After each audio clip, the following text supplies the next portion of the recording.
Tehran को final warning news cut परवर्ती प्रसंग ईरान रो नुआ रणनीति आसिला आउे ट्रंप रक्तमुखा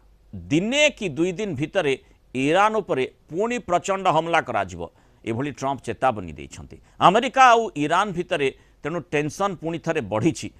जदि जो शांति आलोचना जारी रही ताहा विफल हुए केमिति शांति आलोचना जारी रही उभय पक्ष कौन प्रकार अग्रगति करूना खाली जहाँ चर्चा आलोचना भितर सबू सामना को आसूची गणमाध्यम किछि किछि कियदंश सूचना भी देउछन्ति किंतु प्रकृत पक्षे केते अग्रगति होईछि से संपर्क में आमे देखुना हो जदि हेउथांता ताहले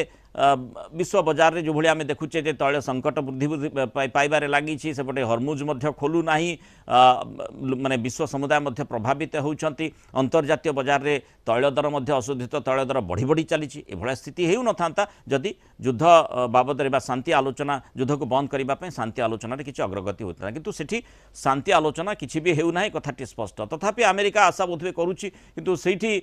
समांतराल भाव में ट्रंप मध्य चेतावनी देइछन्ति जे आगामी किछि दिन मध्यरे ईरान उपरे पुणी थरे बड़ सामरिक आक्रमण होई पारे दुई दिन